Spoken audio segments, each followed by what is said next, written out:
Hello students, welcome to my YouTube channel. इसमें हम student organic chemistry का जो शेप्स हैं अकॉर्डिंग टू हाइब्रिडाइजेशन वो करेंगे। अब जैसे मान लो किसी की हाइब्रिडाइजेशन sp3 निकल जाती है तो आपको पता नहीं चलता वो कौन सी शेप है। तो उसके लिए देखो, सबसे पहले तो तुम्हें लोन पेयर पता होना चाहिए। बताया था पिछली वीडियो में, जिसको लोन पेयर नहीं पता वो पिछली वीडियो देख ले मेरी, ठीक है। तो लोन पेयर के अकॉर्डिंग हम करेंगे।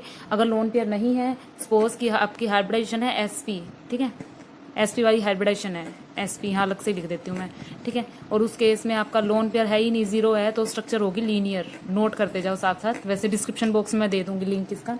तो देखो, sp हाइब्रिडाइजेशन जब लोन पेयर जीरो हो तो स्ट्रक्चर हमेशा लीनियर स्ट्रक्चर बनेगी। और इनकी अगर स्ट्रक्चर्स बनानी भी सीखनी है तो उसके लिए अभी अलग से वीडियो बना रखी है मैंने। अब sp2 की बात कर लेते हैं। sp2 में जब लोन पेयर हम बात करते हैं तो दो टाइप के लोन पेयर है। अगर लोन पेयर जीरो हो, ठीक है, अगर लोन पेयर जीरो का मतलब है ही नहीं, तो स्ट्रक्चर होगी ट्राइगोनल। और अगर लोन पेयर वन हो, ठीक है, हाइब्रिडाइजेशन sp2 हो, लोन पेयर जीरो हो ट्राइगोनल, लोन पेयर वन हो तो स्ट्रक्चर होगी बेंट, ठीक है। आगे चलते हैं sp3 हाइब्रिडाइजेशन की तरफ, जिसका लोन पेयर, यदि लोन पेयर जीरो हो, ठीक है, लोन पेयर जीरो यानी है ही नहीं, तो टेट्राहेड्रल स्ट्रक्चर होगी, टेट्राहेड्रल स्ट्रक्चर होगी, ठीक है। इस तरह से इसके लोन पेयर जो होते हैं वन भी हो सकता है, टू भी और थ्री। और अगर लोन पेयर वन हो तो वन के केस में पिरामिडल स्ट्रक्चर बनेगी। नोट कर लो स्टूडेंट साथ साथ, पिरामिडल स्ट्रक्चर बनेगी। अगर लोन पेयर दो हो तो स्ट्रक्चर आपकी बनेगी बेंट। बेंट दो जगह बन सकती है भी। अगर sp2 हाइब्रिडेशन का केस हो, लोन पेयर वन हो तब भी बेंट, sp3 हाइब्रिडेशन हो, लोन पेयर दो हो तब भी बेंट बनेगी। और sp3 लोन पेयर हो तीन, तो उस केस में आपकी स्ट्रक्चर बनेगी लीनियर, ठीक है। रिपीट है ये, ध्यान रखना, लीनियर इस केस में भी है और इस केस में भी लीनियर।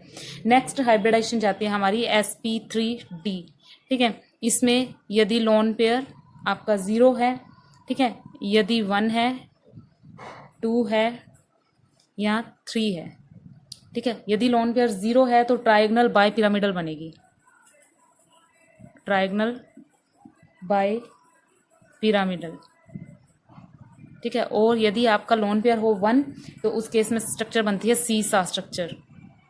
अब देखो, लोन पेयर वन अगर sp3d है तो सीसा है, अगर sp3 है सिर्फ तो पिरामिडल है, ठीक है। इस चीज़ का ध्यान रखना और इनको लर्न कर लेना, बड़े इजी हैं ये। उसके बाद आप स्ट्रक्चर बड़े इजीली ड्रॉ कर सकते हो अगर आपको स्ट्रक्चर पता हो तो कैसी बनेगी। इस केस में टी शेप स्ट्रक्चर बनेगी जब दो लोन पेयर हो। जब तीन लोन पेयर हो sp3d में तो ये लीनियर बनेगी, सेम एज लास्ट, इसमें भी लीनियर थी, ठीक है। नेक्स्ट केस करते हैं sp3d2। sp3d2 के भी अगर लोन पेयर,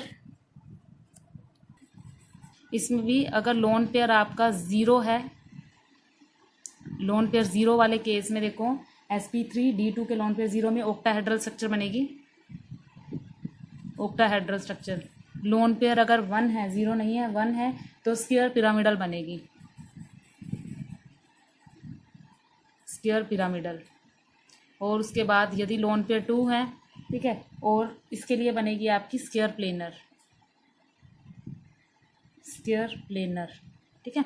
अब देखो, लोन पेयर जीरो है ऑक्टाहेड्रल, वन है स्क्वायर पिरामिडल, दो है तो स्क्वायर प्लेनर बनेगी। नेक्स्ट और लास्ट है sp3d3, ठीक है। इसके सिर्फ दो ही केस हैं। अगर लोन पेयर जीरो है और लोन पेयर वन है, अगर लोन पेयर जीरो है तो स्ट्रक्चर बनेगी इसका पेंटागोनल बाय पिरामिडल,